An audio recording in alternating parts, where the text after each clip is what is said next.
Sorry, Chair. Okay, good morning everyone and welcome to this meeting for the Committee for the Economy, and we will shortly hear from the Minister. At this stage, could I take apologies, Clerk? Have we received any? None. No problem at all. Are there any declarations of interest, members? None. Philip, none online, sir? No. Sorry, Philip, can you hear us okay? Yep, perfect, thank you. Chairperson's business then. Members, I wish to advise in this week's written question AQW 7843 in response to a question from the member for North Belfast, whoever he may be. The Minister advises of research into air connectivity which is to be completed before the end of this month. Are members content that we write to the Department seeking sight of the relevant findings and any associated reports as soon as they are produced? Thank you. Draft minutes then, colleagues, at item number 5, I wish to refer you to page 84 of our pack, where we'll find a copy of the draft minutes from our meeting on the 13th of March 2024. Are members content to approve these as an accurate and true record of the committee's deliberations at its meeting? Yep. Content, thank you. Matters arising, members, are there any matters arising from the minutes from the 13th of March? No, if not, I will sign those then. Okay, we then move to item number 7, delegated legislation, student loans. The Department has made a statutory bill, SR 2024/55, the Education Student Loans Repayment Amendment Regulations in Northern Ireland 2024. The rule is subject to a negative resolution procedure and comes into effect on the 6th of April 2024. The rule would update fixed instalment repayment rates on student loans and provide for an annual revision of these rates in line with RPI for Northern Ireland borrowers who live and work overseas and who have not provided the required information to the student loans company about their income. The committee considered the proposal for the rule at its meeting on the 28th of February and had no objection to the rule. Does members have any questions on that, David? I should declare that interest in that. My two children just there in the receipt of that, and both overseas. No problem. Or both out of Northern Ireland, sorry, not overseas. I'm sure they've provided their income.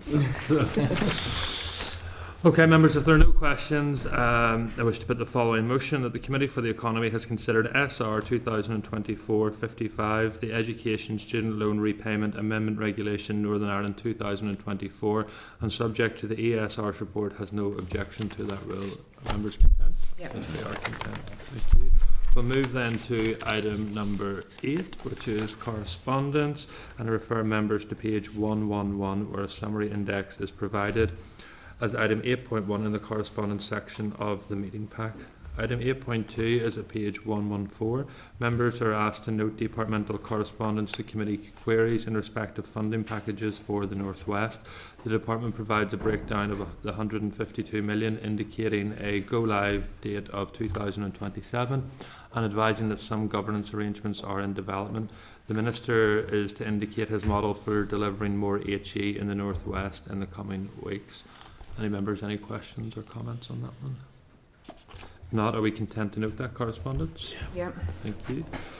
Item 8.3, members, at page 118, members are asked to note a response to the committee queries indicating that the department believes that a different corporation tax for goods, and likely also in respect of services, would probably not fall foul of the Azores judgment and thus not be considered to be state aid, provided the Northern Ireland Block Grant accepts the full consequences of the reduction in corporation tax and receives no offsetting UK government subsidy. Mike, you had raised that one, I think. Yep. You had raised this one previously, I think. You had sought clarity on that Azores round, so the view from the department is that that would not be state aid should the money come from the... Would not? That would not. That's good. Yeah. So members will also be aware, yesterday there was also oral questions to the Minister and I had raised the issue, so the Minister gave his view that he does want to see all island harmonisation on corporation tax on the island. So it's something that the committee may wish to consider at a further stage. Members content to note that correspondence? Mm-hmm. Yep. Item 8.4, members, is at page 121. Members are asked to note a response to committee queries regarding Project Stratum and Project gigabit, including in respect of possible redundancies in Fibrus. The correspondence indicates that a substantial change in the level of employment at Fibrus is not expected. The department has not yet completed the business case for gigabit, but will award the contract towards the end of 2024. I think that was Mr. Delargy had raised that issue. Is that right? Okay. Are members content to note those correspondence? Thank you. Item 8.5 then, members, is at page 127. Members are asked to note a very limited departmental response in respect to what is meant by good jobs and what metrics and indicators would be employed in that regard. I'm sure members may wish to further interrogate that response when the Minister arrives here shortly. Are members content to note that response at this stage? Yep. Thank you. Turning to items 8.6, which is at page 129, members are asked to note a departmental response in respect of dual market access research. This has been undertaken by the department in respect of the degree of regulatory intensity arising from the EU single market directives and regulations, and how these may be related to Northern Ireland's sectoral economic performance of certain sectors. The report is still in draft but will be published soon. The clerk has appended a related report for information. So had you raised that one, maybe? I think that was David, actually. I think it was off the back of Ray's. Okay. I think, or something. It was actually, sorry, Chair, it was Mr. Grocott had actually volunteered to provide the report. That's why we wrote for it, but it isn't actually ready yet. So. Oh, okay. No problem at all. So the report is not ready at this stage, but our members content to note it, and we'll keep a watching brief on that one. Yeah. Thank you. Item 8.7 is at page 143. Members are asked to note a response to committee queries in respect of FEA awards. I'm sure members will have received considerable correspondence to their MLA email address, phone lines, post, etc. in relation to the issue. And I'm sure committee members may wish to raise this matter with the Minister when he comes to committee shortly. Are we content to note that correspondence at this stage? Yeah. Thank you. Item 8.8 at page 145. Members are asked to note a response to committee queries regarding the new model for the delivery of FE. It appears that a co-design process may be underway or may be awaiting ministerial approval for its terms of reference. There would appear to be no imminent proposal of a revised FE model at this stage. Again, something which committee members may wish to interrogate further once the Minister arrives shortly. Is the committee content to note pending a briefing that we're also due to receive on FE on the 17th of April? Yeah. Yep. Thank you.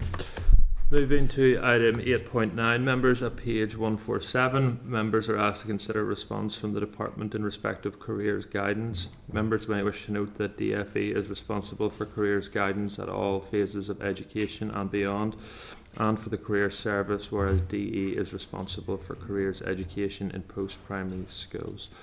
So I think the department clearly knew what we were what information we were requesting and asking, but have decided that they wanted to come back with a rather terse response, which is fair enough, but I imagine the committee may wish then to go back to them. So it's suggested that the committee writes jointly to DE and DFE and ask them to explain jointly how careers education information and advice and guidance is provided in a joined up way across all phases of education and beyond, and has suggested that our ongoing correspondence and reply at page 147 are also shared with the Committee for Education, who are aware of our request for a joint meeting on the issue.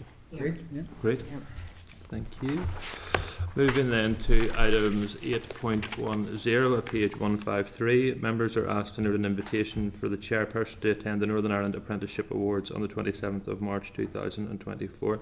Is the committee content for me to attend, Derry permitting? Content. Thank you. Item 8.11 is at page 154. Members are asked to consider correspondence in respect of EU Replacement Regulations 2023-2411, which was debated in the Assembly yesterday. Are members content that we note that response? Yeah. We heard enough of that yesterday. Rather quiet affair it was, indeed. Yes, indeed. Nothing further we need to do on that, clerk? No. Okay. At item 8.12 is at page 222. Members are asked to consider correspondence in respect of the single electricity market and proposed EU changes which may refer. So this is at an earlier stage than the previous matter, and should anything further develop, that will then be notified to the Windsor Framework It's a good question, Chairperson. I would anticipate that, so this correspondence is coming to us via the EU Affairs Manager at the Assembly. So the House of Lords Committee regularly copies her into all sorts of correspondence, and then she sends on things to us which she thinks might be of interest. This is one of those. So it's earlier, at an earlier stage than the 2023-2411. I would imagine we will see further correspondence on that as this progresses. I think we have the chair of the Democratic Scrutiny Committee with us, so if you're content, Philip, we'll pass all these correspondence and issues for you to deal with. No, I jest. At this stage, our members content that we note this, and then obviously if there are further correspondence, the committee may or may not be required to take any action. Great. Yeah. Okay, thank you. Item 813 is at page 234. Members are asked to note correspondence from the Finance Committee in respect of the Consolidated Fund. Are members content that we note those correspondence? Thank you. Item 814 at page 238. Members are asked to note the fourth report of the examiner for statutory roles. They have flagged no concerns in relation to any issues within our remit. So are members content to note that report? Yep. Thank you. Item 815 at page 246. Members are asked to note the Competition and Markets Authority Annual Plan 2024-2025. Members content to do so? Thank you. Item 816 at page 287. Members are asked to note correspondence from a concerned individual to the Minister in respect of renewable energy. Is the committee content that we note those correspondence? Thank you. Great. At item 817, page 288, members are asked to note further correspondence from Dr. Cook in line with previous arrangements. Is the committee content that we note those correspondence? Yeah. Thank you. Are there any further queries in respect of any other items of correspondence? No. Okay, we'll move to item 9 then, forward work plan. And I refer members to the draft forward work plan at page 296. So this is one issue I just wanted to flag was in relation to the joint meeting between the Education Committee and the Economy Committee. Obviously this room wouldn't really be suitable, and the Senate chamber will soon be out of action. Would members be content then if we wrote to the Speaker seeking the use of the Assembly chamber for a joint meeting of both committees? Yeah. Okay, thank you. Chair, also, sorry, I should have pointed out that if members look at the forward work programme on the 10th of April, it's suggested that the committee takes a briefing from Advice NI on the debt relief order. This will inform a subsequent briefing from the department, which is on the 1st of May, on the same subject of on debt relief. So it's just to get you clued up on this subject if members are content. Chairperson. Given the time, will we maybe run through the forward work plan? Yeah, So, Chairperson, 10th of April, then what we've got is the update on the 10x innovation strategy. So, again, we'll wait that one with interest. Obviously, it will link into the skills strategy and, of course, the overall 10x economic strategy. Additionally, then, it'll be Advice NI. So that hopefully will be quite a fairly busy session. 17th then, right, this is FE. So that's going to be FE college performance and the FE review. So given what the correspondence you've just heard about where the FE model is, that's an interesting briefing because I don't know, perhaps I thought that maybe the department was further along with this, but we'll find out on the 17th of April where they are. And additionally, there's something about FE capital projects. So most of the money, the capital money that the department seems to be spending is in FE. So this would probably be around the development of different campuses, which I imagine will be of interest to members in their constituencies, as well as members of this committee. 24th then, City and Growth Deal update. Again, members will all be interested for various different reasons, and the draft tourism strategy. So we'd originally scheduled that a bit earlier, but the department wanted a bit more time to review all of the many responses to that one. So again, that should be quite busy. 1st of May, Construction Employers Federation, talking about the Skills Forum. Now I would guess that we may also see the report of the Skills Council. I would have thought would come out about now, so maybe we'll have that as well. That might inform that. And additionally, as I said, a departmental briefing that day about the debt relief order. So this is other stuff that the department does. My understanding of debt relief, we'll find out from Advice NI, but it's kind of like bankruptcy for people who aren't companies, kind of a thing. So it's a way of them managing their debts, but and there is a call for reform, which I think has happened in other jurisdictions of the UK. So we'll see where the department is with that. 8th of May then, system operator from Northern Ireland. We've arranged for them to come first, and then utility regulator. I was actually contacted the other day informally by the organisations involved with the interconnector. They want to come that day too. Now that might make that quite a busy day, but we could start a bit earlier if members were up for that. And it's something we'll talk about in the planning sessions. I think that quite a lot of energy things seem to be happening and happening very soon. The Minister said yesterday during question time he was expecting to launch this month, which is nearly finished, a renewable energy incentive scheme. Given what was said to the Northern Ireland Affairs Committee last week, there seems to be a rake of things happening energy-wise. So anyway, talk about that in the planning session. But if members are up for that, then on the 8th we might have quite a big session starting at 9:30, maybe with the system operator, then the interconnector, then utility regulator. So quite a lot to talk about, if that's not too much. I just would commend members, if they will accept commendation from the clerk, that they've been very good about the evidence sessions. You answer questions very, not abruptly, but you put your questions appropriately and quickly, and you all get round, all 9 of you, usually in under an hour, and something which is actually quite, it's actually quite complex. So I'm quite confident we can get through 3 in a day. Let's find out on the 8th of May if members are game. Patrick. Then on the 15th, I think the Association of British Insurers have now confirmed. So this was the issue I think Mr. Buckley mentioned about motor insurance, which probably all of us are aware of, and they'll speak to that. And then carers NI will talk to us about carers leave, and as the Minister has indicated, he appears to have quite a programme in mind for employment law, including carers leave. Haven't worked out anything for 22nd of May yet. 29th then would be the joint meeting. I think this would be about careers, education, advice, information and guidance. Maybe the 14 to 19 strategy as well. I think that's quite a lot. It is. And maybe not the STEAM bit. So, Chair, if the committee is content, perhaps this is a juncture where the committee might just actually formally write to our colleagues in the Committee for Education and suggest what we have in mind, if that's a goer. It's just because I have been chatting to the clerk and I understand that they're keen enough, but we've never actually written to them about it. So I also think that Mr. Matheson would probably have to chair the proceedings, if I remember correctly, because the 2 departments are DUP and Sinn Féin, so therefore you'd want a chair who isn't one of those. So I think it might be Mr. Matheson would have to, I'll just check that, but I think that's the case. So that's the 29th.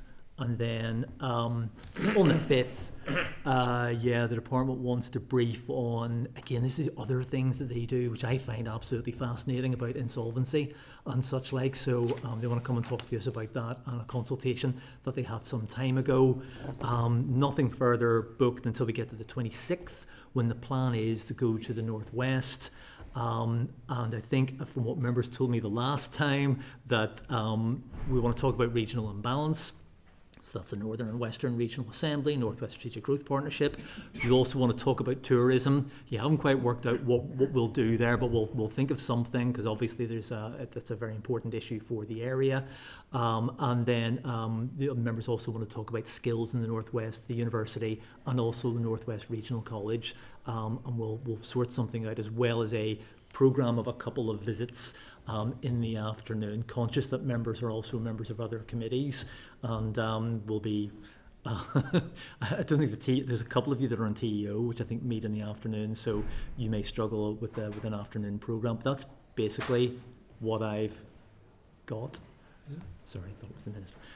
So that's basically what I've got, Chairperson, and we can talk about that a bit more during the planning session, if that's okay.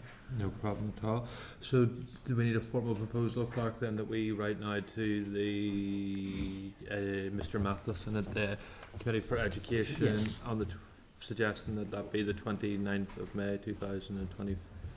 If maybe we don't say the date, because if we maybe write to the Committee for Education, and then I'll contact the department, and although they've seen the forward work programme, I just want to make sure they understand what members have in mind for that, because I think it's pretty clear they were not entirely satisfied with the correspondence that they received on the subject. Chairperson. Yes, okay. Are members content with that? Yeah. Okay, perfect. Lovely. Thanks, Chief.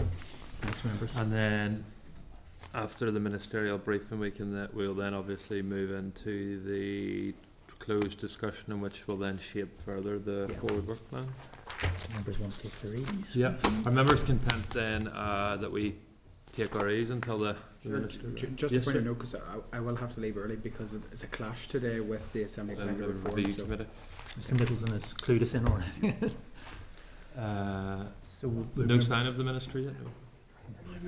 It's just, maybe just check to see if anybody's outside waiting for us by any chance. No. So, We'll take a short break until the minister arrives then, if members are content. Yeah. Committee Room 30. Sound.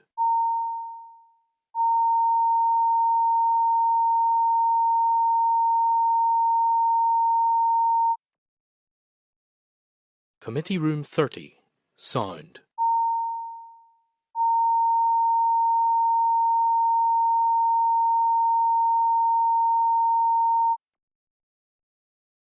Committee Room 30. Sound.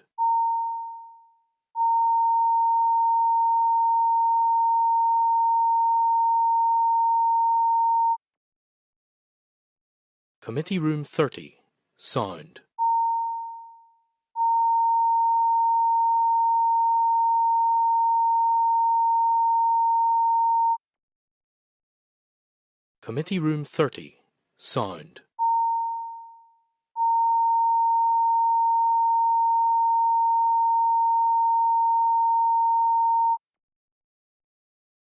Committee Room 30. Sound.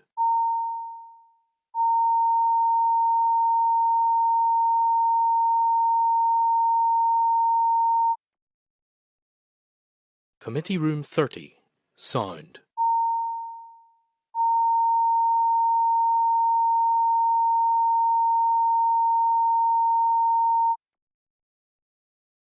Committee Room 30. Sound.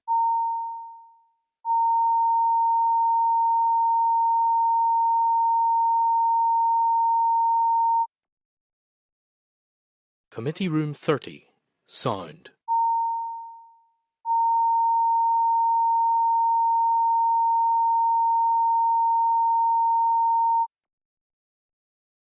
Committee Room 30. Sound.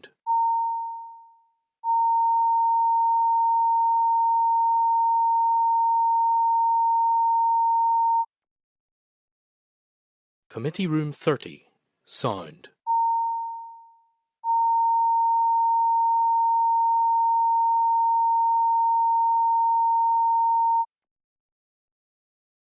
Committee Room 30. Sound.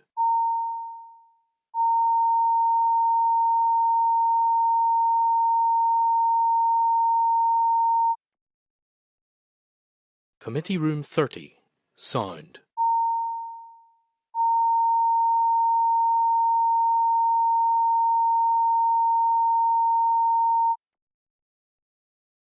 Committee Room 30. Sound.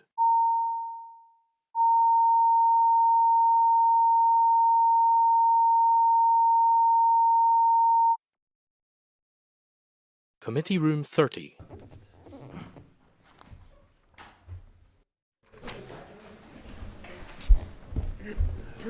Morning, sir. How are you? Oh, machine. Just take one.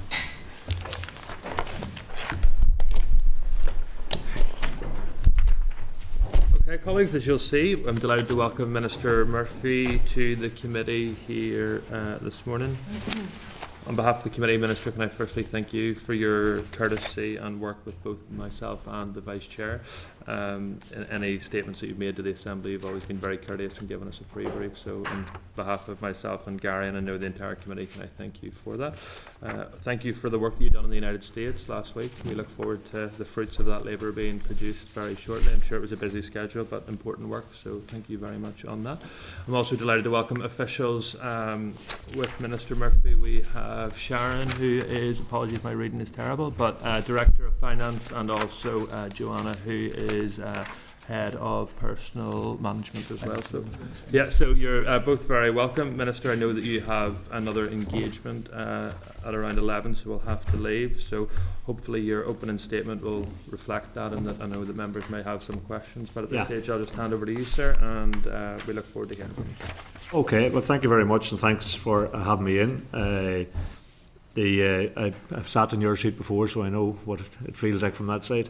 I suppose the primary focus of today is in and around the budgetary issue. So we have Sharon Hetherington, who's our finance director, and the finance director, and the deputy finance director is Joanna Park. Just, I suppose, to bring us back to where we began with the department, I set out the economic mission at the start in February, and I mean, we were fairly, as well as being ambitious, and I know people want us to be ambitious, we were fairly honest about the challenges that we face, and that is a persistent low employment rate, low productivity, low wages, severe regional imbalances. But I think that, you know, my attempt to address this was to put a strong strategic focus on how the department and its arm's length bodies approach all of this. So we set 4 objectives, which people would be familiar with: the good jobs objective, make sure people have a reasonable standard of living, and particularly in the case of women and young people and disabled people, tend to be the lowest paid in our employment sphere. Regional balance has been an ambition of programmes for government for well over a decade. But in terms of the economy, it hasn't significantly been achieved, and there is a significant scope there for improvement in that. Raising productivity, that is a fundamental driver of overall living standards, and reducing carbon emissions, which, as I've said, is a legal and moral obligation for us. So all of these 4 objectives, I think, are coherent, but they're also mutually self-supporting, and I think we can improve living standards by driving up levels of productivity, by focusing on areas where we have existing or potential strength, such as the green economy, to create more good jobs, and we have to ensure that opportunities created by growing the economy accessible to all of our people wherever they may live across our region. The current economic environment provides some significant opportunities to deliver these objectives, most notably our dual market access, which has got some degree of certainty, yesterday accepting, but some degree of certainty, certainly in terms of people who are potentially going to invest or getting into the area of export from some of our indigenous companies.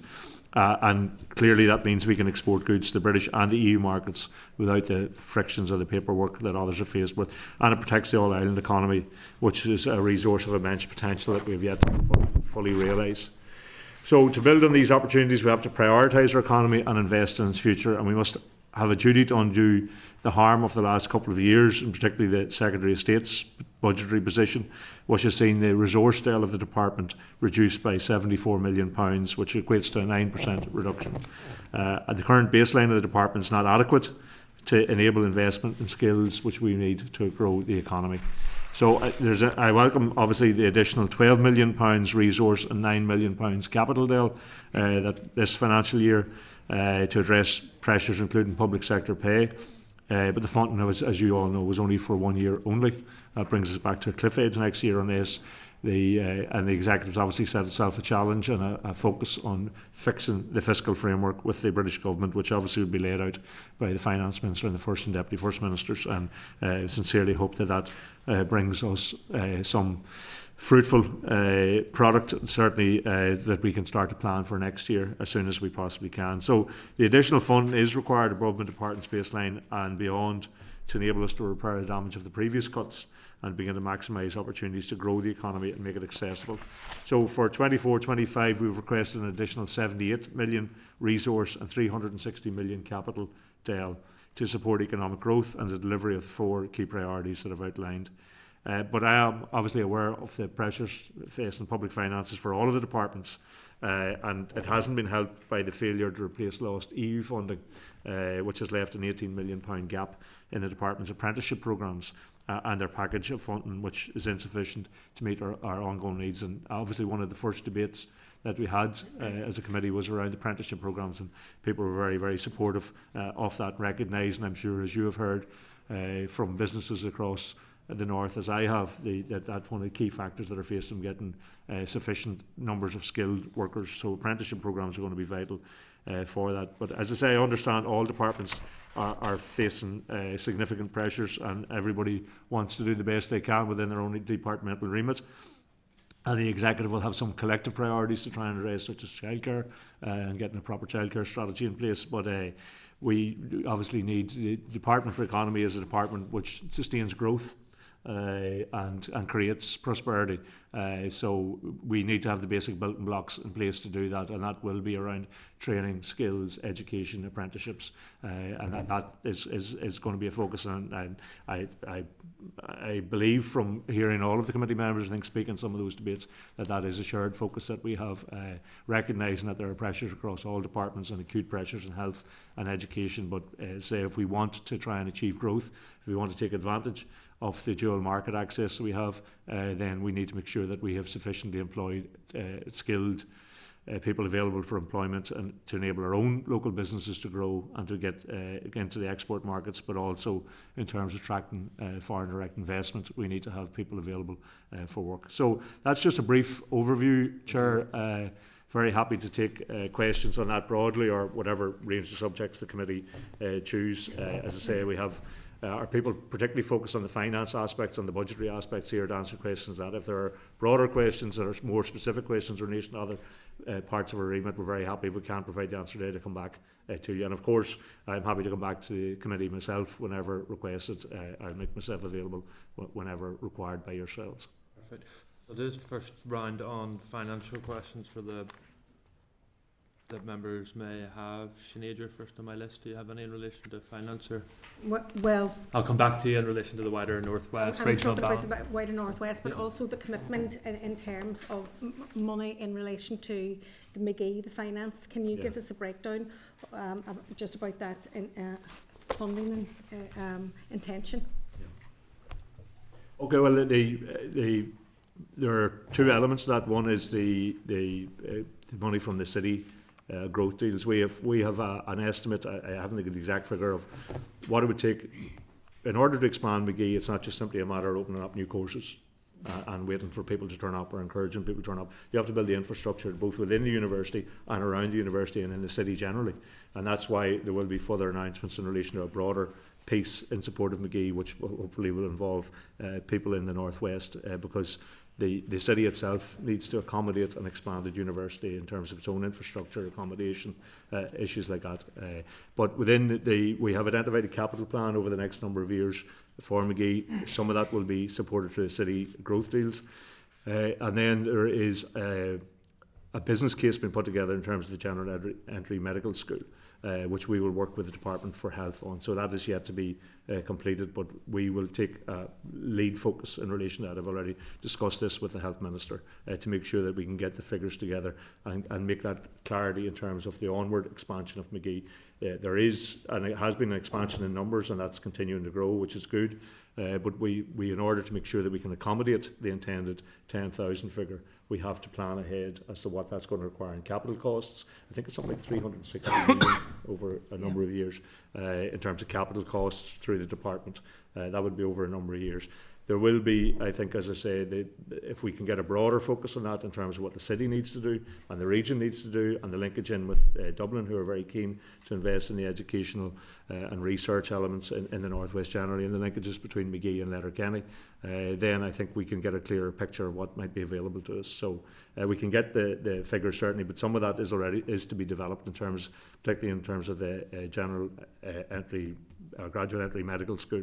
There's a business case there to be worked through, which we will get stuck on under previous mandate, but we will take the lead in that to make sure that the focus is put on and it's worked through. I've sent you a detailed letter with about 9 outlying questions in it, so I would just look forward to the response there, and I don't expect you to give it here now at the committee. But I mean, obviously if it's capital expenditure, you'd be probably looking at financial transactions and maybe using some of that. So it's about the recurring costs that are really, really important coming from the department itself.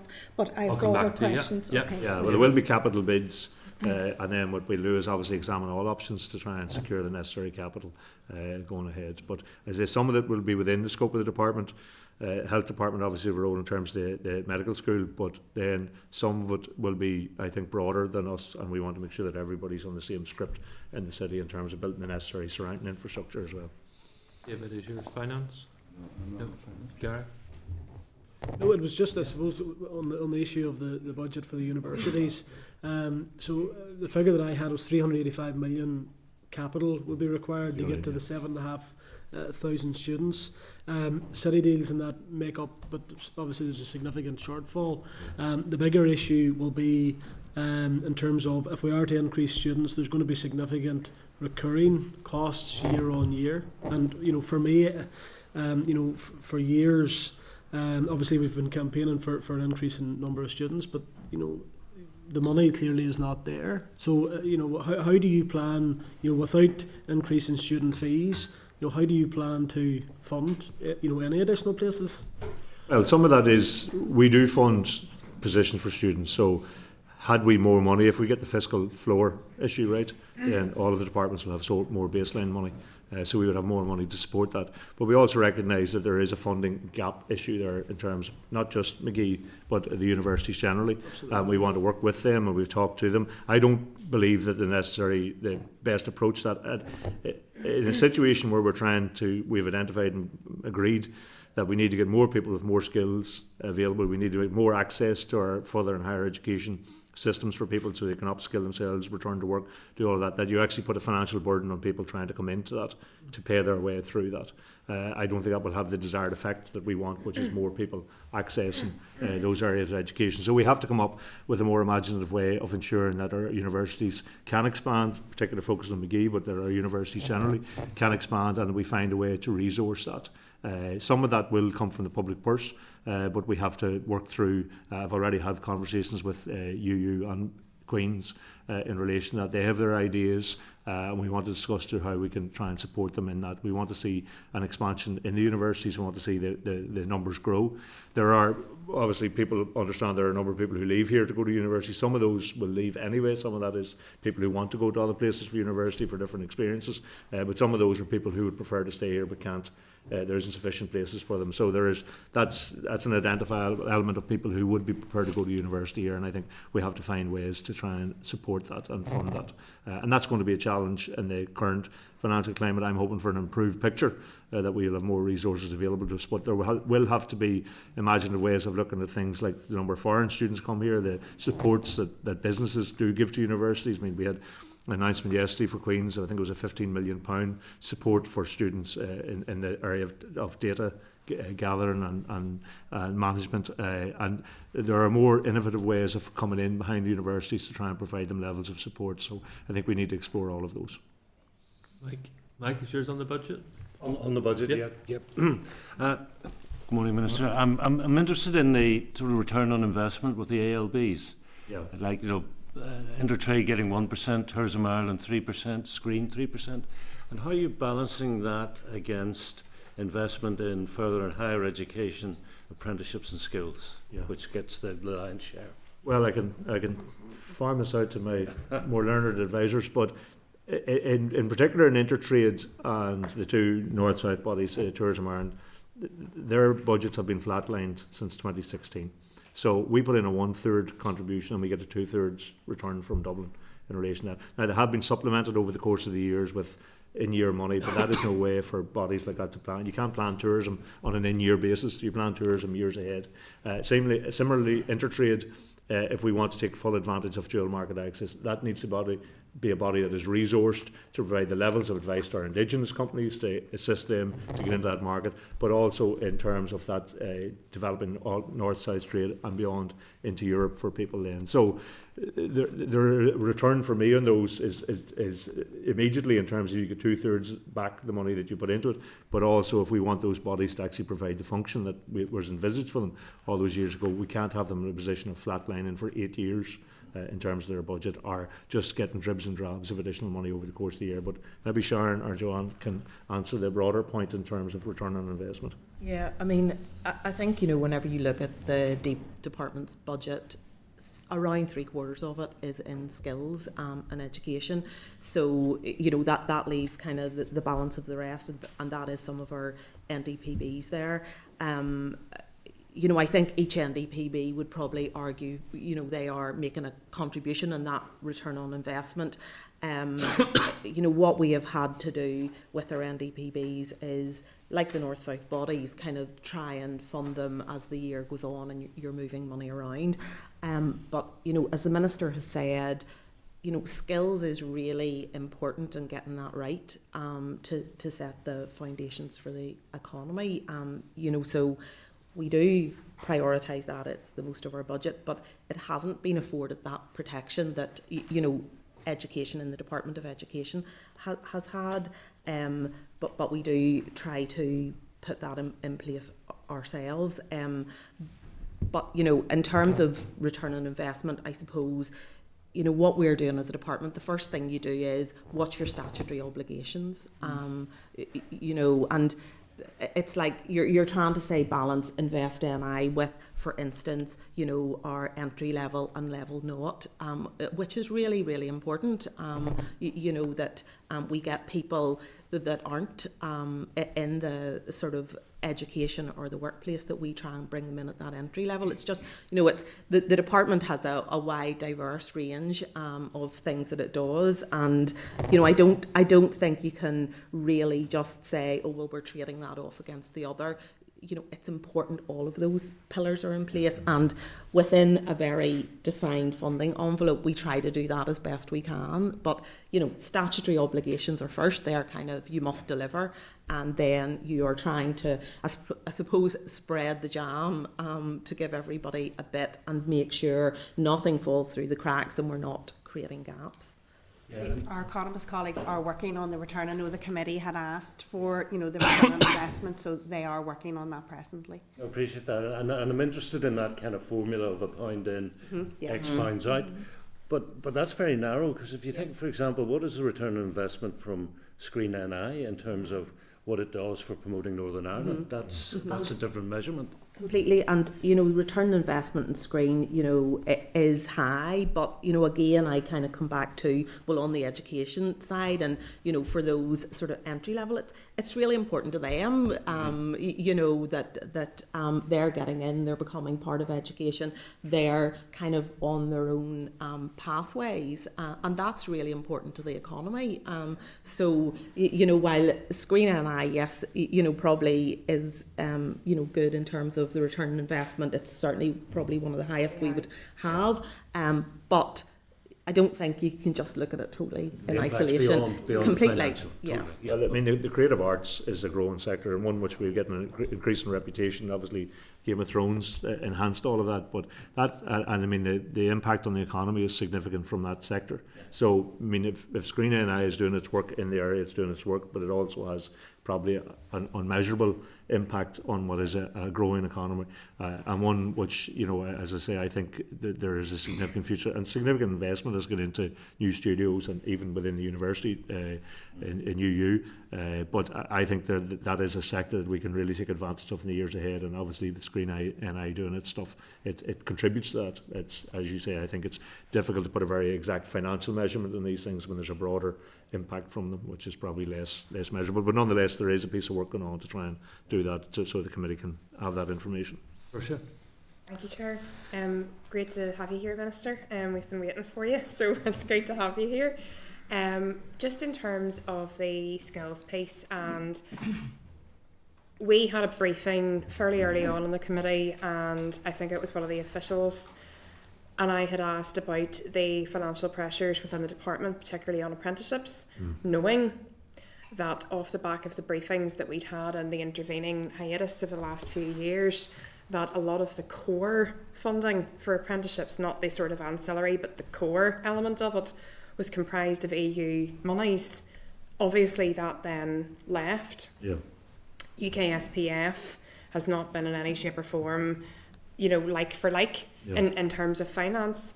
And I had asked, what are the financial pressures on apprenticeships at the minute? Is anything in jeopardy? The answer was no.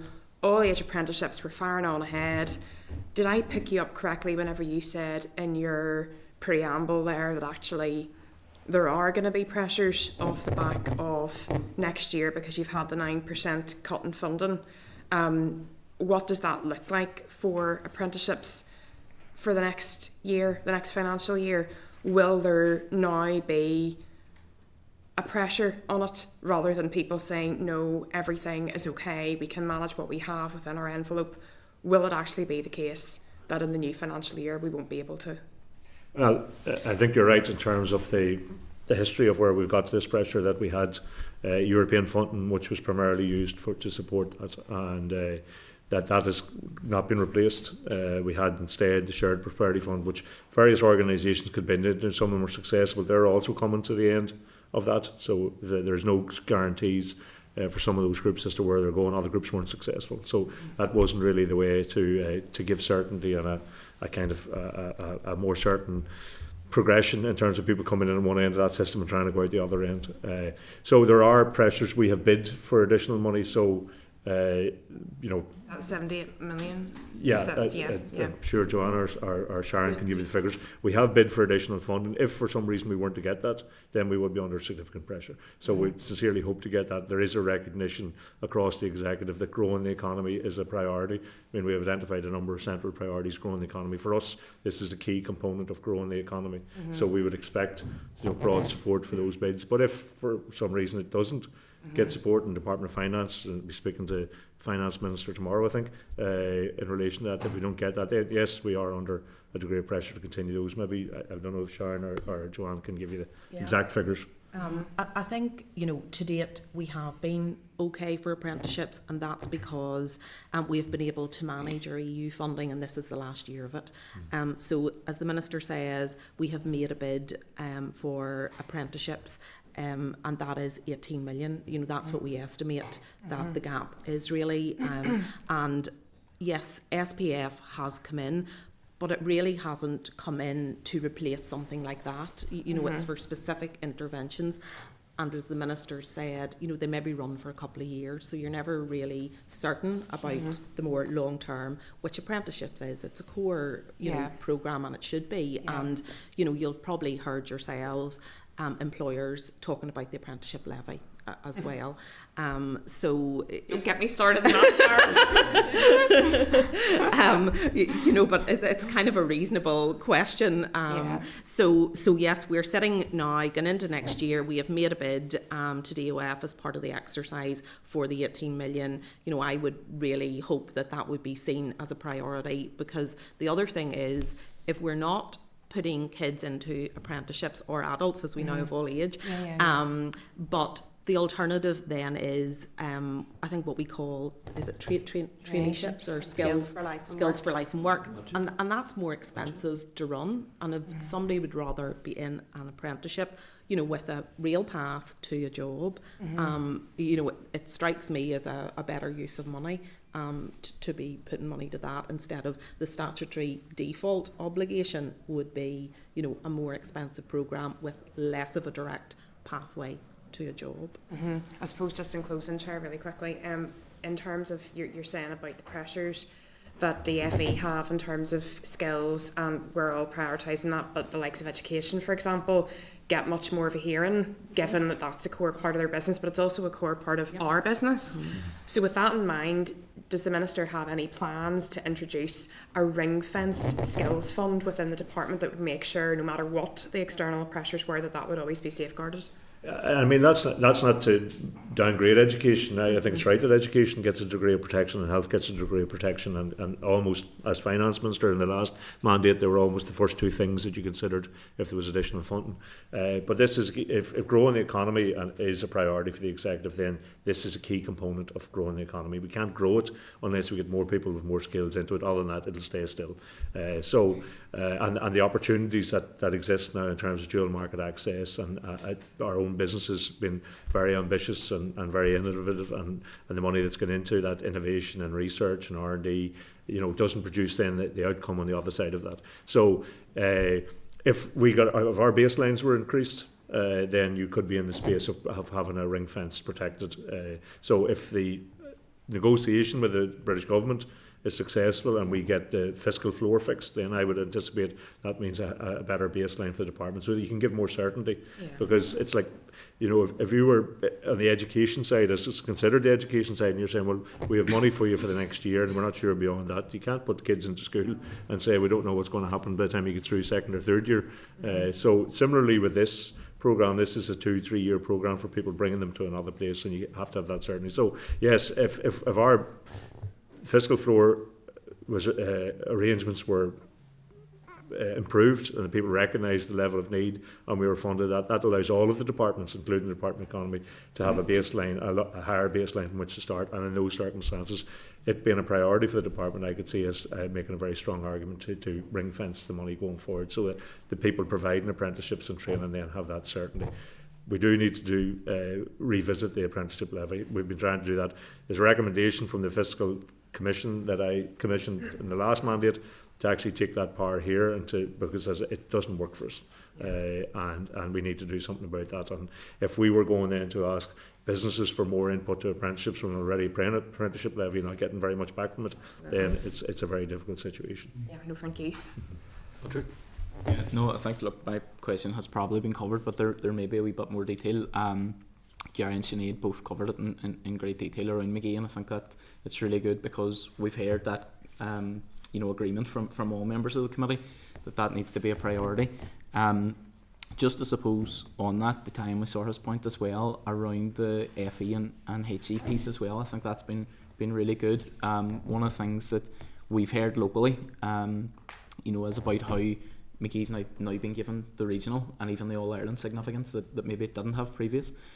So rather than, obviously it's an issue which hugely benefits Derry, and Derry's a key part in, but it's given that regional and All-Ireland significance. So I think that's something really, really positive. I think it's something we all want to continue working closely with the department on.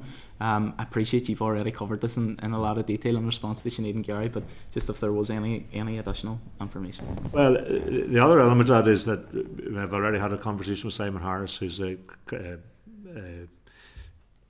point person on the southern side of the government, dealing with further and higher education, and very keen to get that collaboration going. There's significant opportunities. The universities are all linked across the island.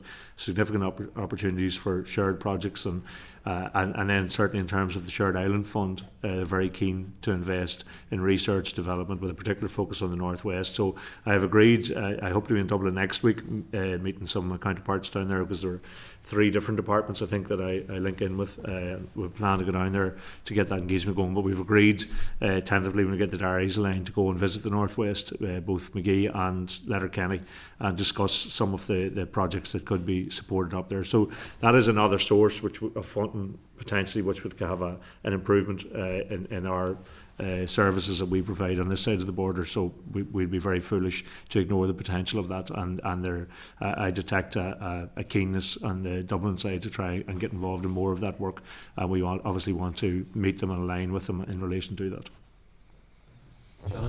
Thanks, Chair. I suppose maybe to elaborate on Mike's earlier point regarding return on investment, I think that's a very useful conversation and something that the committee would really start to want to get their teeth behind, because the stat in terms of 3/4 of the fundings for skills has become very aware to me, and indeed probably other members in every economic based debate that we have. We're talking about this huge skills gap and how it links in with education and appropriate careers advice to tailor our young people towards careers of the future. And that probably leads me on to trying to ascertain the process by which the Minister goes through in terms of prioritisation. So coming budget, what are the key spending pressures for this department in this immediate term, and the process by which then the department go through in the prioritisation, given that each particular part has a role to play, and if the executive's priority is again growing the economy, how do we get that balance right to ensure that we can meet that aim, but indeed also continue to deal effectively with that skills gap? We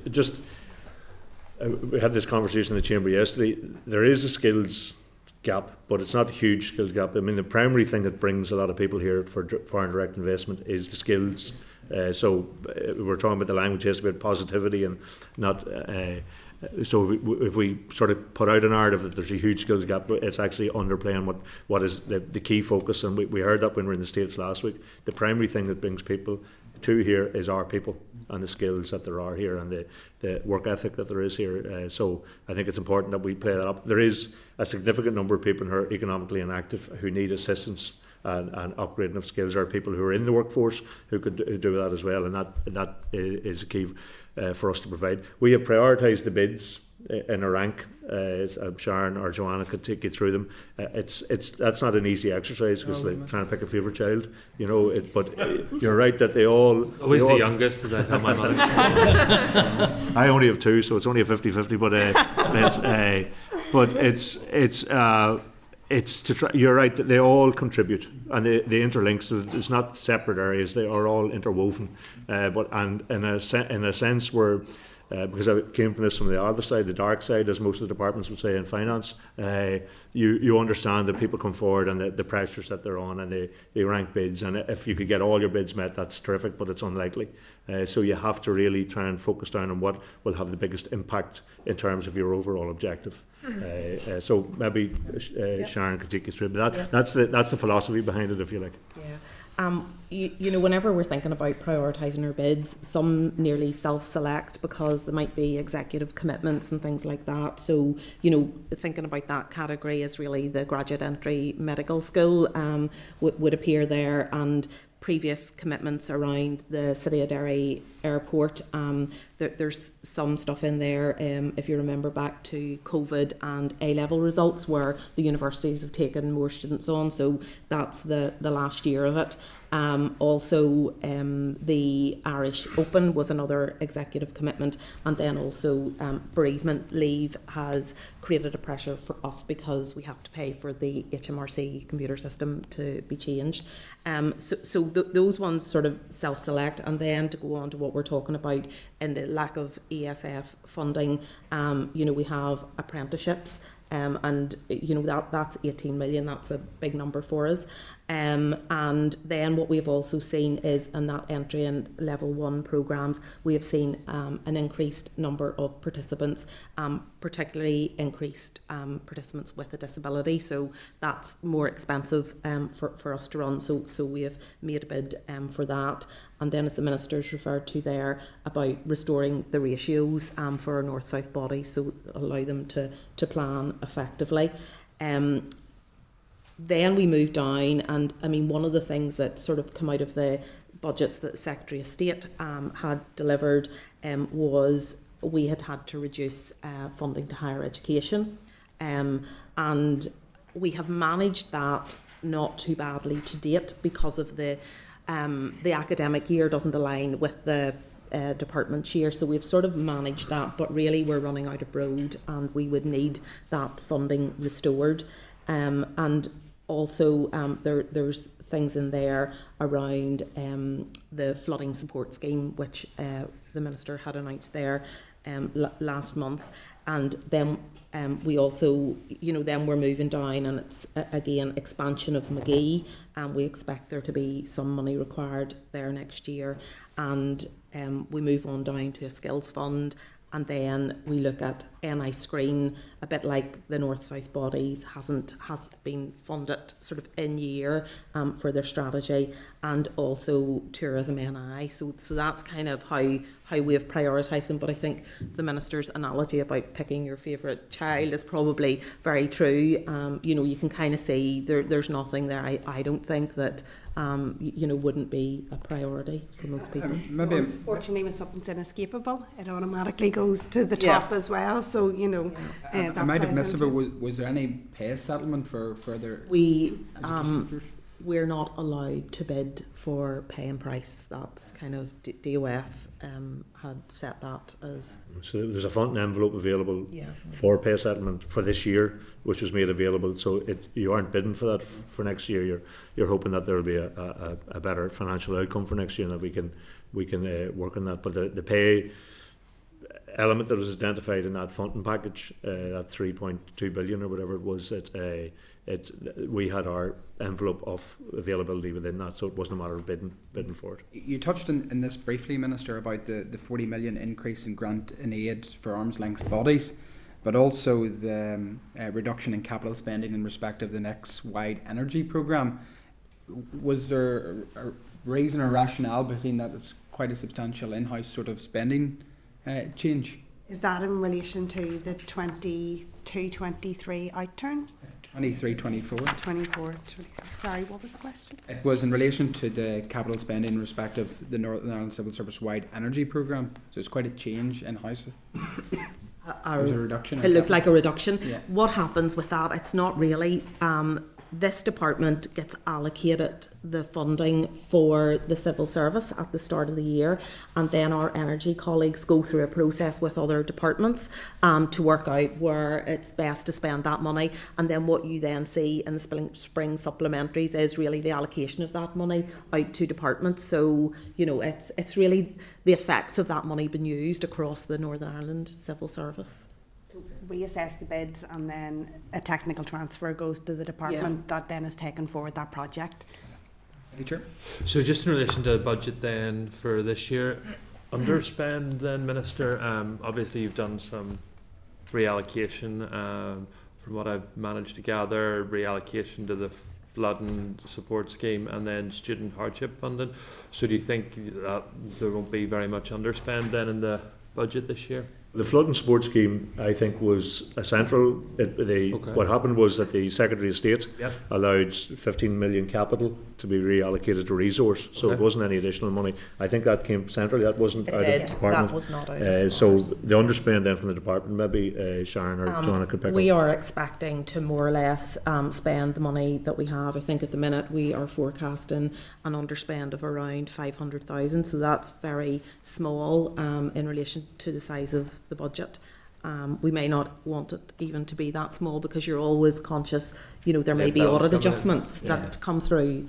So the only reallocation then has been the student additional funding for student hardship. There was £1 million reallocated to student hardship, and as we touched upon earlier, there would be reallocations throughout the year to things like the north-south bodies, to our NI screen, to those areas where the baseline has never been right-sized. And I assume that allocation was done because there's about £1 million unspent across the 4 institutions in their hardship fund already, but I assume because they can spend it across the academic year rather than within the financial year, that was the reason for that allocation. They're funded across the academic years, and they will look at that, but there was an additional need there obviously as well, and when the funding that became available because there were previous reductions because of the Secretary of State's budget, that was always noted in our quality impact assessment that it is something we would look at throughout the year if funding became available. And then in the budget for this year then, was the FE lecturer payment settlement stuff within your budget then for this year? We received £12.1 million through the Executive's final budget allocation, and we allocated an element of that to give a financial envelope to the FE lecturers. To the FE body, I shouldn't say. No settlement has obviously been reached at this stage, so what happens with that funding? Then that remains then with the FE colleges until a funding package is agreed, or that's returned to the department. What happens with that? They would have until the end of the financial year, and obviously that would be dependent upon the settlement and the financial rules around accruals and things like that. We're now on the 20th of March. And from correspondence that I'm sure that I've received, and I'm sure others in the committee have received, doesn't look like there's going to be a settlement between now and the 31st of March. So what happens to that? Remind me, that figure was at 7.2 million? We got 12.1 million, and then they're allocated a financial envelope, and they got funding earlier in the year as well, but it's for other pay pressures. So if that's not agreed, which it looks like it's not going to be, that will be returned to the department? No, that will be accrued. But that will be an estimate as to what the FE colleges think will settle the pay.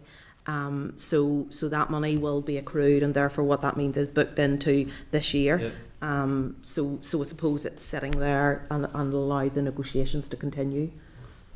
And obviously our intention is to try and ensure it's the negotiation that's done by the FE colleges themselves. It's not done by the department, but got the news last night that the offer wasn't accepted. So I'm meeting officials later on today, and we obviously want to try and get to a situation where the offer can be accepted, and we get to a space where we can put FE lecturers on the trajectory that they want to be on.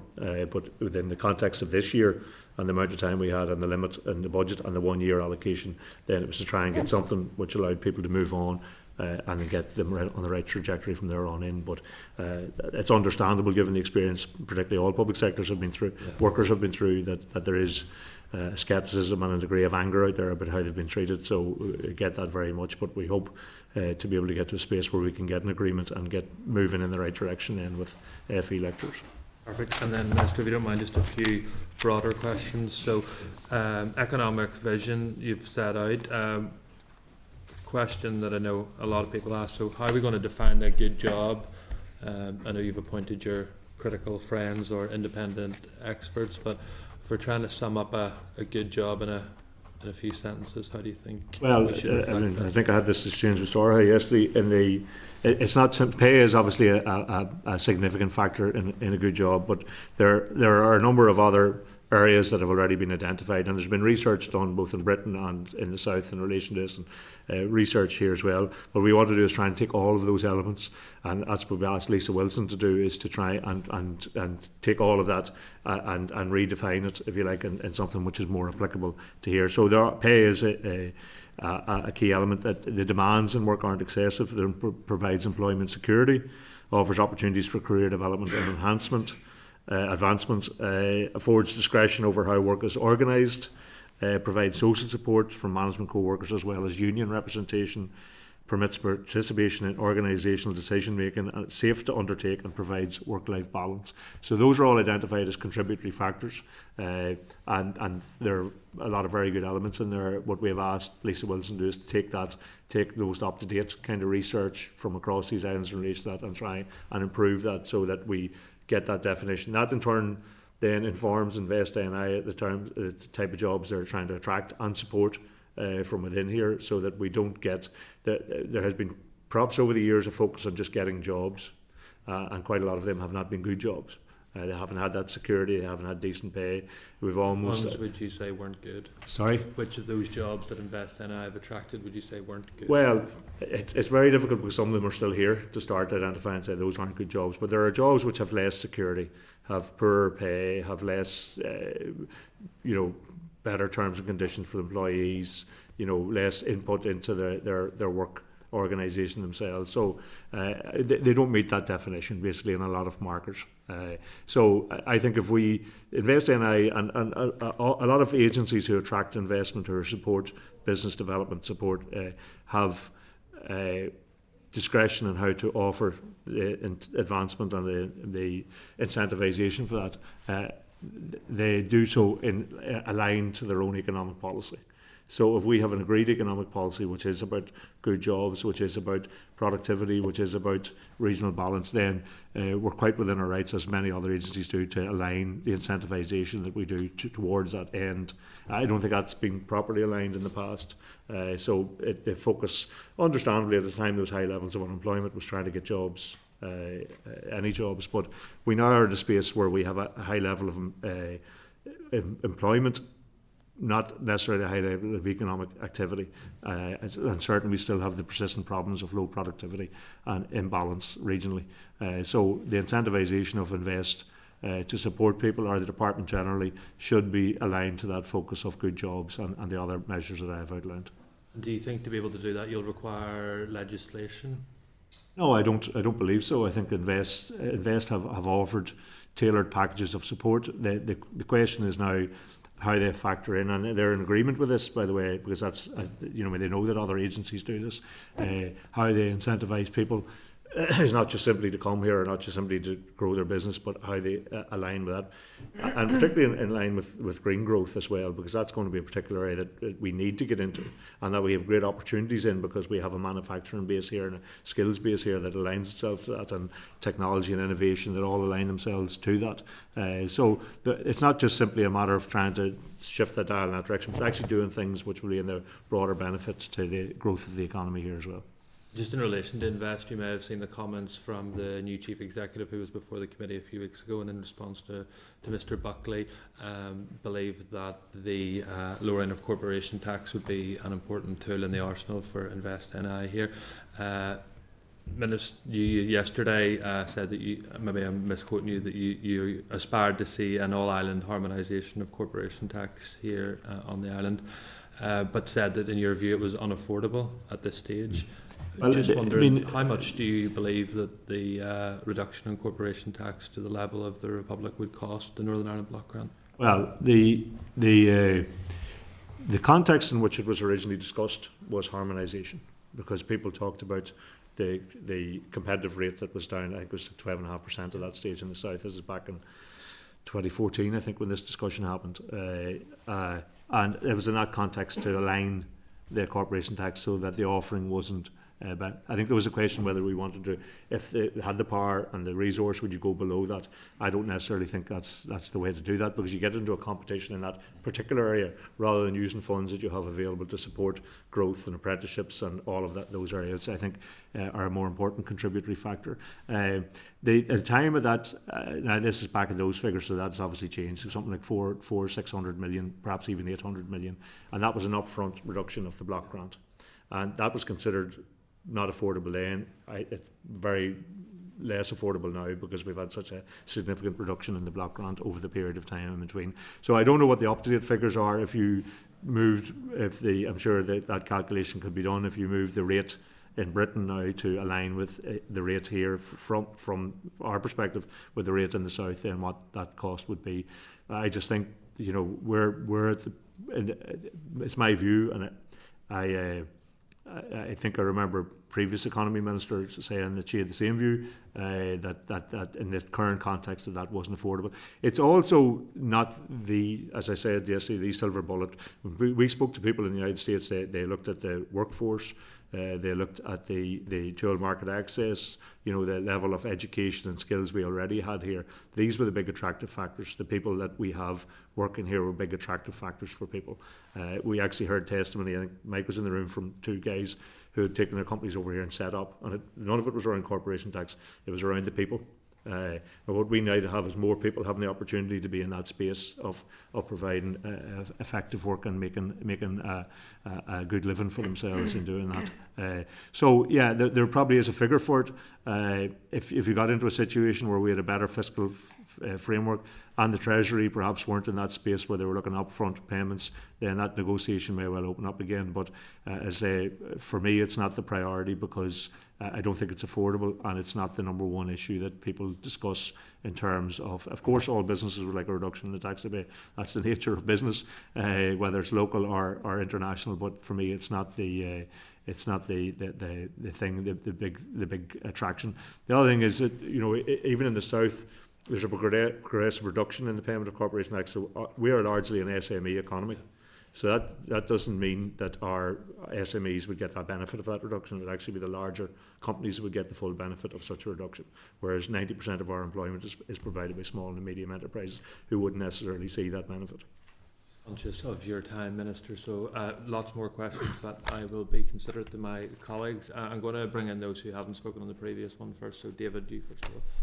Okay, thank you, Minister, for coming. I'm going to start just quickly because I want to go somewhere else. But yesterday I raised the energy support scheme, and I welcome your answer that we'll see it in the next sort of 10 days. But my next question was, will it include, or can you confirm? And I think you'll admit your answer wasn't exactly to the question that I asked. But can you confirm that energy support scheme will include the specific smaller energy support? And we're talking about growing green energy, and we're talking about supporting small business. It needs to be from 0.5 megawatt upwards, not from 5 megawatt. Can you confirm that it will include that? Well, I need to go back and check that. And it's a skill I developed over the years, not answering the question that I'm asking.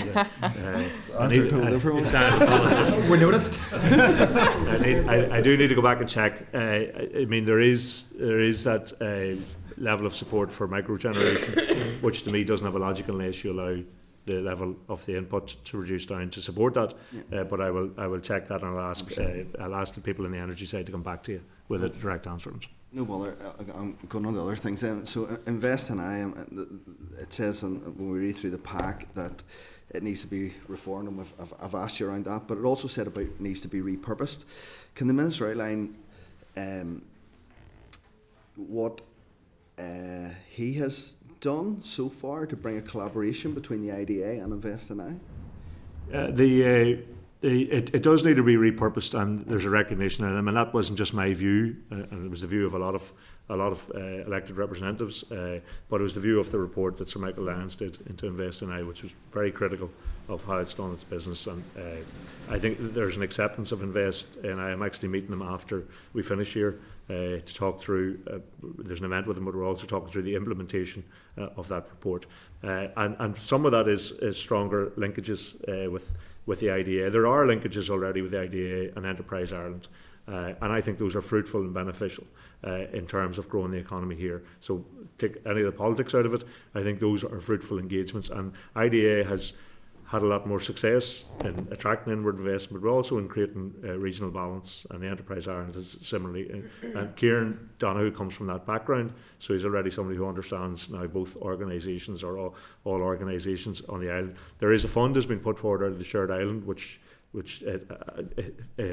encourages, has been jointly bid for between IDA, I think there's Enterprise Ireland maybe, Intertrade and Invest. So they're formal collaboration in the distribution of that 30 million fund that has come out of the Shared Island Fund.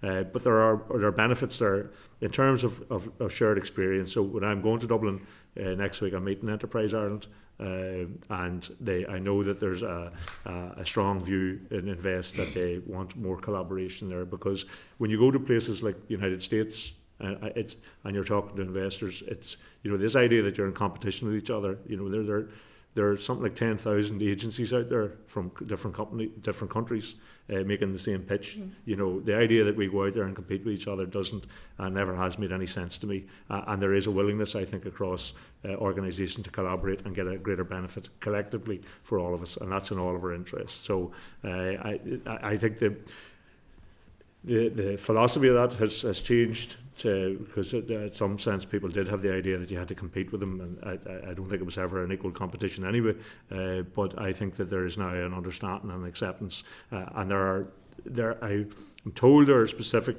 issues that might need to be addressed to allow greater collaboration, and I think when we identify those, we can certainly move through the North-South arrangements to try and address them. There's a very strong willingness from the government ministers on the southern side to work with us in that regard.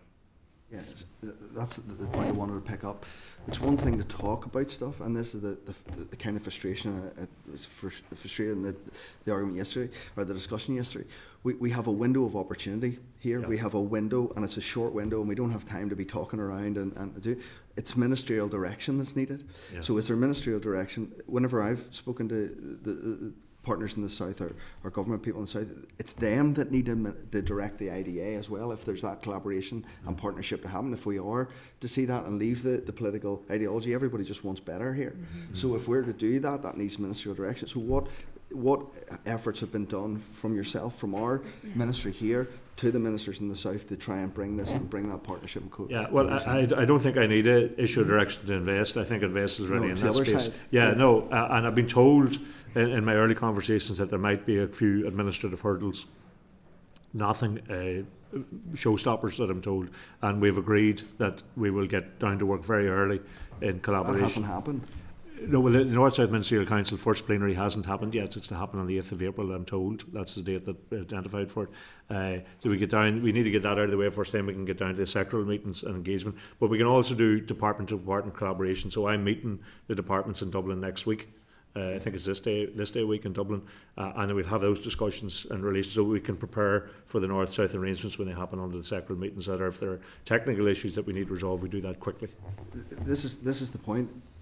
You know, and I appreciate your meeting next week, but we were here 2 months nearly.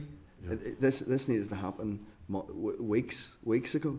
If the reform and repurposing, and we want to identify and get that window of opportunity, then the collaboration and partnership on the island needs to happen. It needs to happen in ministerial direction.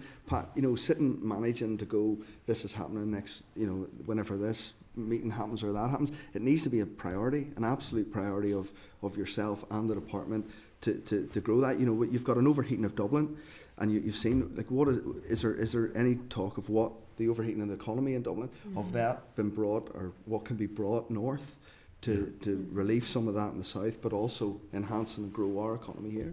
Well, you can say if there may be a few technical issues to resolve in terms of that's not stopping collaboration. It's already happening. And I've met...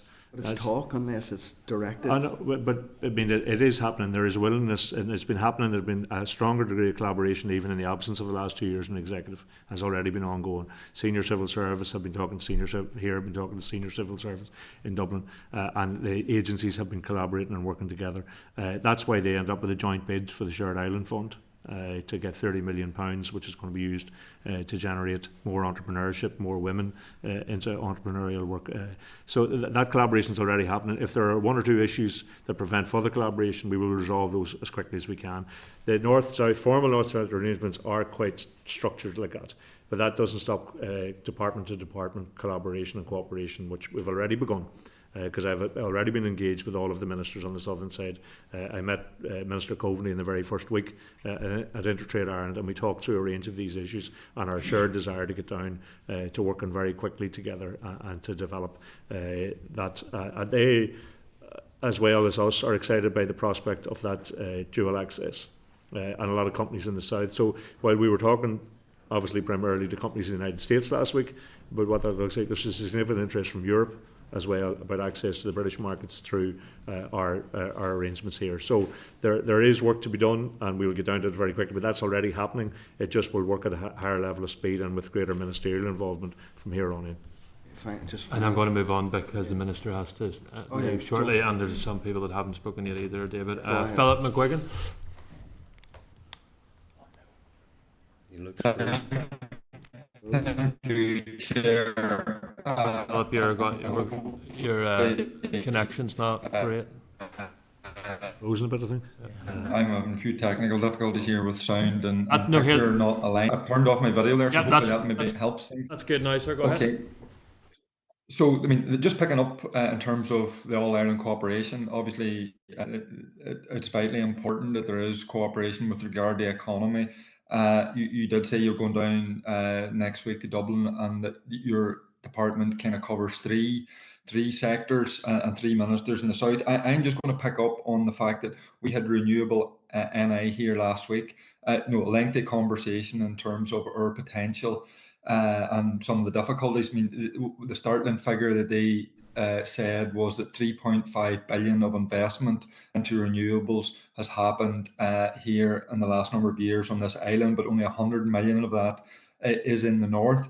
So, I mean, I have a couple of questions. A lot of their difficulties were planning and not within the economy. So I'm just wanting to follow up in terms of cooperation. What level of cooperation is there on an all-island basis with regard to the renewable energy sector? And then secondly, what kind of cooperation is there within the executive from you and your other ministers in terms of overcoming some of these difficulties that are thwarting investment within the renewable sector here in the north?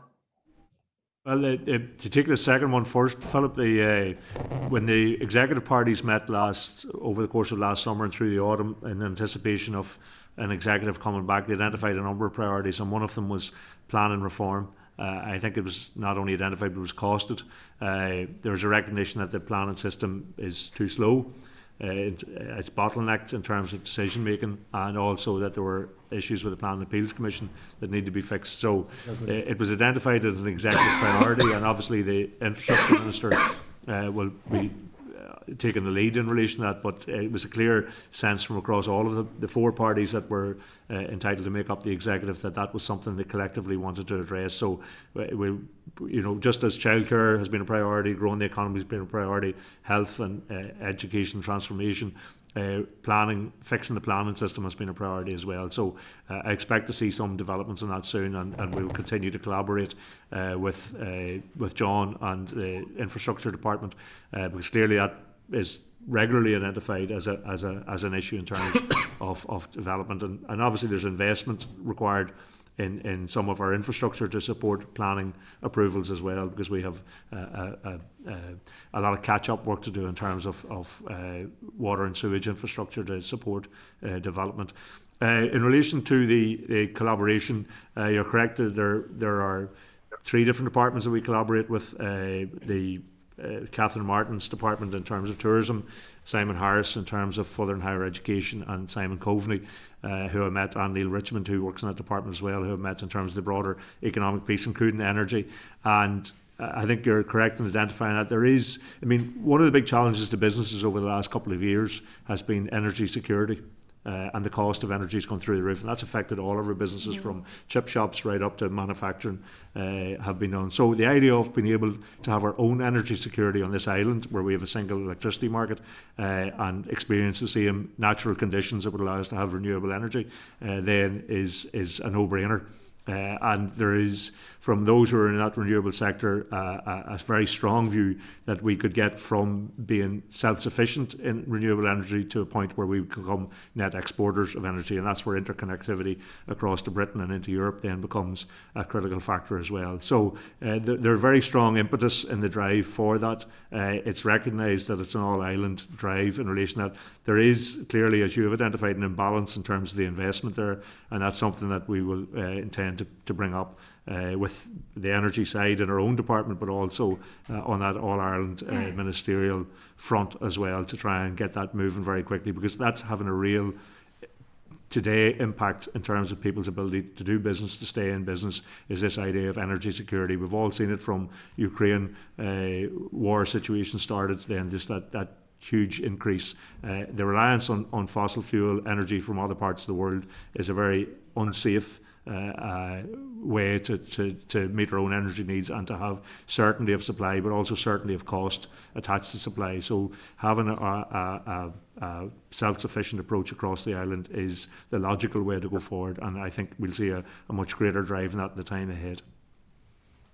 Okay, thanks. And Chair, I know you're short for time, so just one wee quick question. Myself and a number of other members have asked you in the chamber with regard to the impact of the electronic authorisation, and I know you've been engaging with the British Home Office, just looking to know if there's been any update or movement, or likely to be, with regard to that issue. Well, we would hope that there is. There was kind of stay of execution put on it for a period of time, but it is something that is occupying. I met the Northern Ireland Tourism Alliance. I've spoken to tour operators in the States. We did a meeting with them in New York. A significant number of tour operators. They come to the island. And American tourists are big spenders. Particularly golf tourists and others. They want to go to Ballybunion, but they want to go to Royal County Down. They want to go to Portrush as well. They want to play the big courses. And if the idea that there's an additional impediment on them coming north, then is something that tour operators will struggle to grapple with. So it's very clearly in our interest to make sure that is resolved. We're gathering up evidence on it as well, but there has been a stay of execution. I hope that we get to a situation where there's a recognition that our tourism industry, which is a key critical part of our economy, relies very much on 70% of our visitors come through Dublin, international visitors. So that is something that needs addressed. On the remaining lifetime of this government, I'm not so sure how amenable they will be to move, but we will press the case very strongly. And my own view is, I intend to bring something to the executive and raise this. It's much stronger if it's an executive case rather than simply a depart from the economy case. So I would hope that we would get all of the parties around the executive to support a collective. To others, because I know some others have questions, and if we can shorter answers, if that's possible, Minister, just to give everyone the opportunity, because I know you have to go on. Jonathan, I know you have to leave at 11, so bring you in, and if one question, one follow-up. So Chair, really important conversation about corporation tax, and I think this is something that we really need to get our heads around, because I accept skills are an important piece. In fact, it's maybe the pillar piece, but we're foolhardy if we don't believe that levels of taxation doesn't have an impact on foreign direct investment. The new chair of our chief executive of Invest NI said as much, that it was a key tool for the IDA, and I think it could be a key tool for us as well, because we're at a competitive tax disadvantage.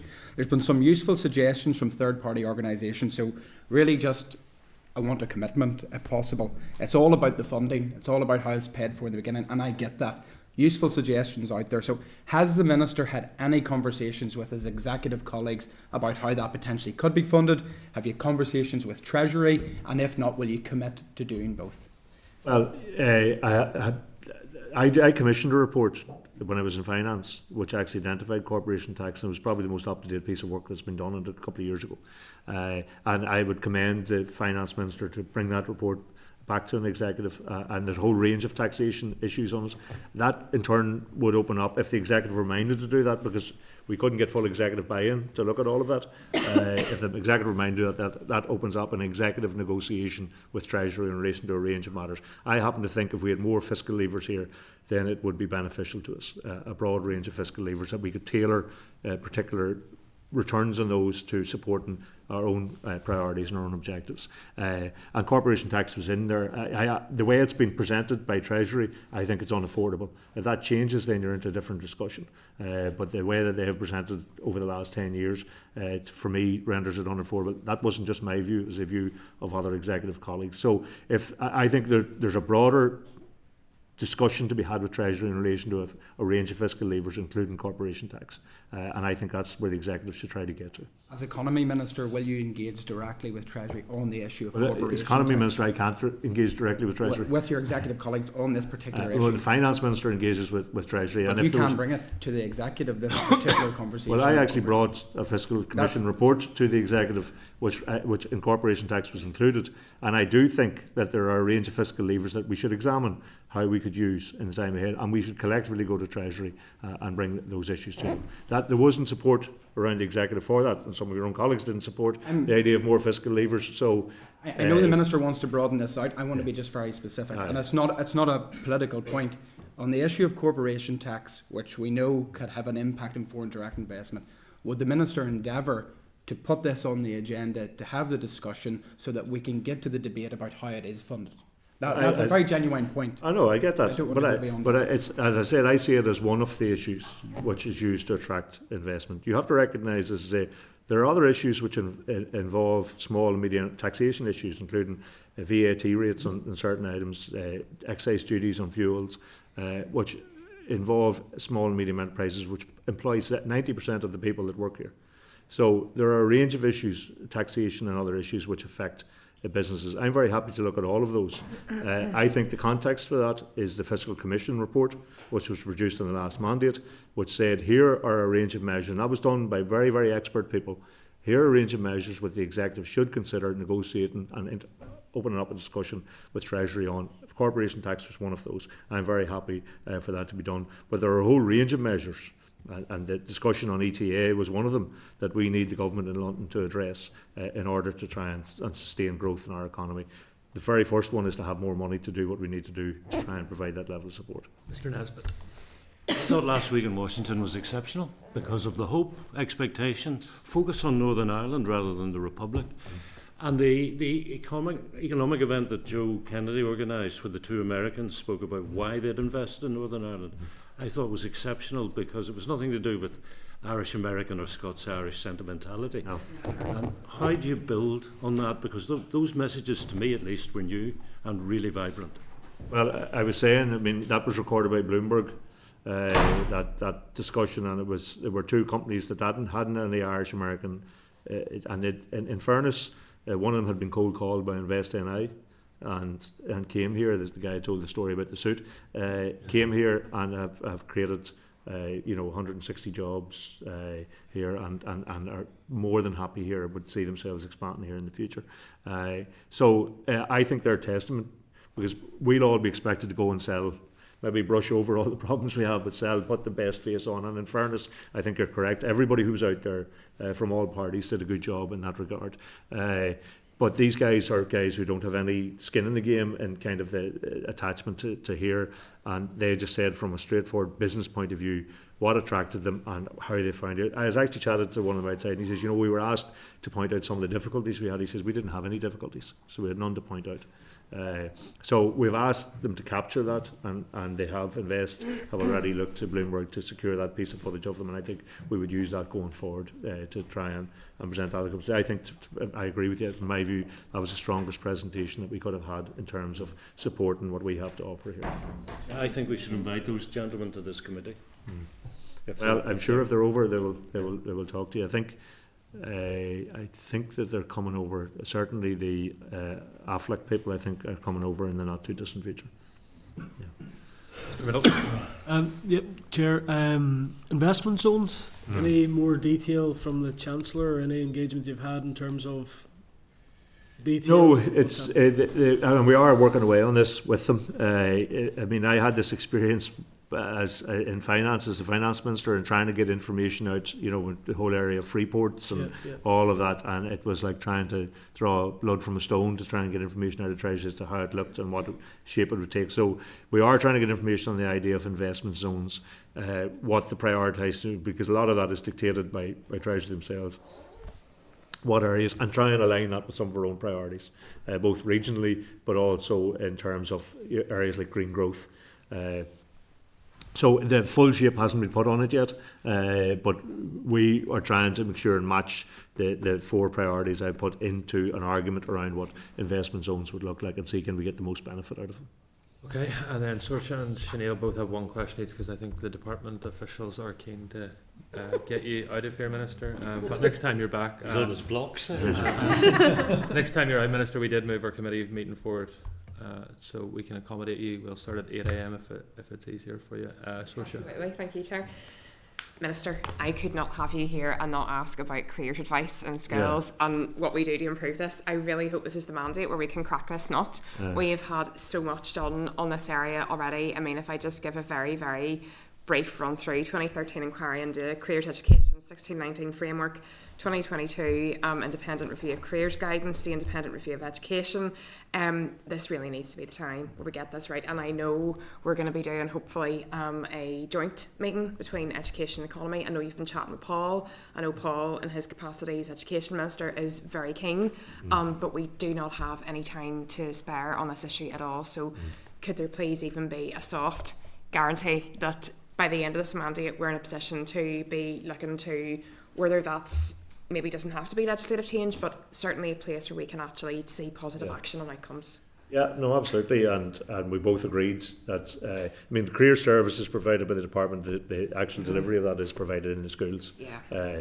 So the question then, I suppose, is what the school's emphasis in terms of where they want their students to go and do then comes into play. And I think we need more dialogue in the education system and between our 2 systems. As I said yesterday, we should have a seamless journey through from nursery right through to the end of somebody's academic pursuits at whatever age, that they have options open to them, that they have availability, that we have supports for people going through that, because that's in all of our own economic interest and interest as a society to do. So yeah, very keen. The career service does provide very up-to-date advice, as I say. Where people are concerned is maybe then where that gets lost in the school system somewhere. So we just need to focus on that. We have colleges that are underutilised. We have colleges that in some instances don't get provision of the full services into schools, that they aren't able to get that view in there. So that needs, because we have very limited financial capacity here. So we have to make sure that every aspect of our system is working in harmony with each other, because that means you get the most out of it for the limited input we have to put into it. So yes, there will be an emphasis on that, and we want to try and make sure that that is improved properly. Having said that, there's a big uptick now in more courses and more pathways, so there are things that are working, but we need to make sure that that advice is filtered right through schools, so that young people at 14 and their parents who assist them in taking decisions have the full range of options available to them and a full understanding of what that means. And there are better opportunities for people to go through and learn as they earn, as they say. Don't end up with a whole significant student debt and then, perhaps not the skills that they need to go into the workforce just immediately after that. So yeah, it is identified as a kind of a bottleneck problem which we have to try and resolve. Let's do it. The will is there. Final question. Minister, can't let you go without talking about regional balance. I really appreciate the prioritisation that you have given that in your economic vision. However, regional balance cannot be achieved by the economy department alone. It's an all-government approach. And there was a commitment, as you mentioned in your outlined brief today, like back from 2011, but that was the last time we had a programme for government, but the gaps have actually got bigger since then. How do you think you're going to achieve regional balance, and do you think other departments should also have targets to achieve regional balance, because you can't do it on your own? Yeah. Well, as I say, it's a programme for government commitment. I don't see that changing, and I would hope we very quickly get back to an agreed programme for government. I know there's work going on from TEO in that regard, and I don't see regional balance dropping out of that, because, as you say, it's actually more important issue now than it was even back then. In terms of, we have obviously a very strong focus. Infrastructure has improved in terms of regional balance, so you have more infrastructure. We're obviously jointly supporting the airport in Derry as well, to make sure that infrastructure is, and then the A5 hopefully will develop very soon as well. Yeah. So, but my expectation is, when you agree a programme for government in the executive, then departments have to fit into the programme for government. So the things that they're doing and how they propose to spend their money and how they propose to prioritise things they're doing aligns with the programme for government. That's the purpose of a programme for government. It's an agreed executive document. And I also assume that when somebody like the finance department are deciding what funds they propose to allocate to departments, it's aligned to programme for government. That's the purpose of the document. I would want to see that. We will do all that's in our power, because it is a priority that we've identified for the department, and I would hope that all the departments would similarly identify it as a priority. But if it's in the programme for government, my expectation was that people are expected to deliver on that.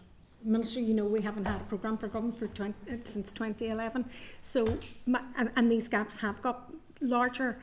So there actually has been really no commitment. It's been there in paper and an aspiration, but it has never been delivered in. So that's why I have asked about legislation around that, and you've indicated that, you know, you're not against it, but the mandate's short, etc., etc. But if the mandate was longer, would you be minded to legislate like other countries throughout the whole of the world that have had the belief in their policy and made it law? Yeah, well, bear in mind, I can only legislate for the Department of Economy, so I can't legislate for the other departments. So I think the stronger position is that we have a programme for government which is adhered to across every department. Then that doesn't require legislation, that people actually, and the finances are distributed accordingly to the programme for government targets. So regional balance should be a target of programme for government. It was in previous programme for governments, but it needs to be, we need one agreed, secured, and move on from there. But yeah, I said I'm not averse to that. What I can see is actually policy interventions having a quicker impact. If I started to go down the route of going out to consult on legislation and do all of that, it would divert energies that we're using to try and create policy effect at the moment. But if there's a sense that what we're trying to do isn't working, I'm not averse to looking at legislation, but it would only be for the Department of Economy. It still wouldn't have that effect that you're talking about. For me, what has that effect is a programme for government which is adhered to. Thank you, Minister, and thank you for coming along and being so open with the committee. Obviously there's a number of issues I'm sure members did want to discuss further, so hopefully we can schedule a more fulsome discussion. Happy to come back at any time, Chair. No problem. Thanks Joanna and Sharon, thank you very much for your time. Not a huge amount of discussion on budget, but thank you very much, and wish you well for the rest of the day, Minister. Thank you.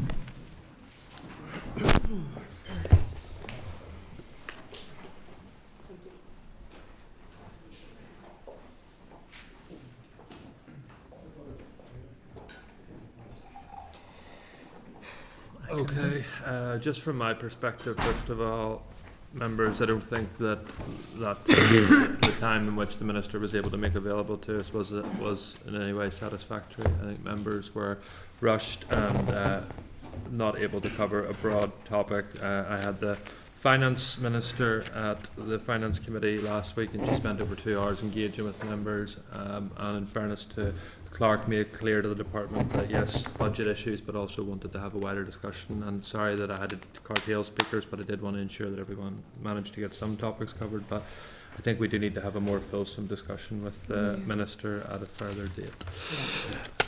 Clark, could you summarise agreed actions from... So, Chair, I'm struggling a wee bit because I think I was chatting to you at the time, but Mr Honeyford had raised an issue which we're going to go back to the department about renewables, microgeneration. So it's the point of where that scheme starts. So if it starts from 5 megawatts, is massive companies. I'm saying it needs to start from 0.5 megawatt, which is basically all of our small industry.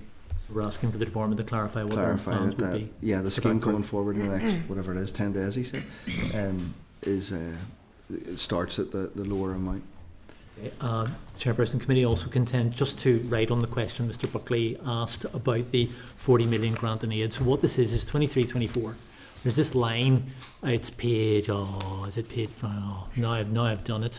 The page in question, I think it may be page 16, maybe I've made that up, but it refers to the spring supplementary estimate. There's a grant and aid number, it changes by £40 million, and it's simply that. The chairperson will likely contribute on behalf of the committee at the spring supplement, at the supply resolution debate after Easter, and these are the sort of things that he might touch upon. So it's just to ask them just to explain what the £40 million change was.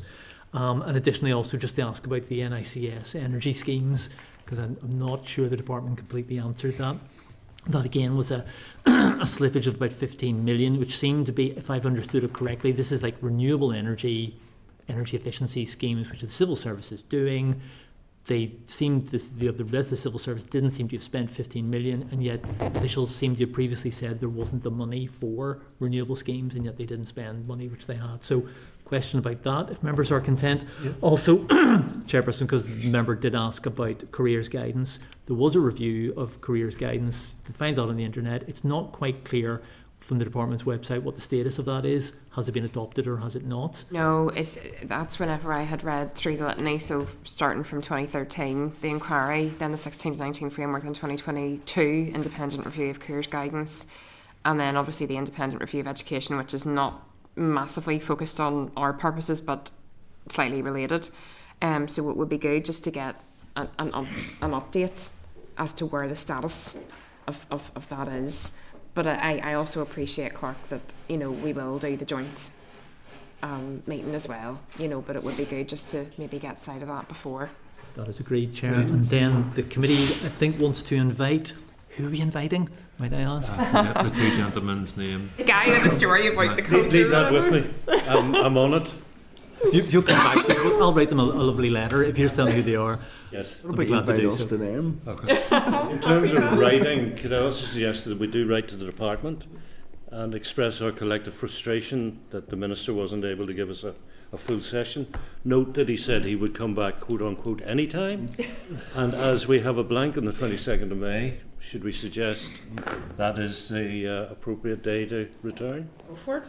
Yeah. Great, Chairperson. Great. Is that yeah, okay. So 22nd, right? Yes, Chairperson, will do. That's all I had, members. That's all I had from my perspective too.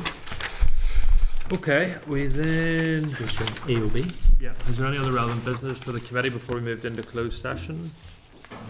If not, the committee will then meet again in public session... 10th of April. The 10th of April. Thank you very much, members. Committee Room 30, sound.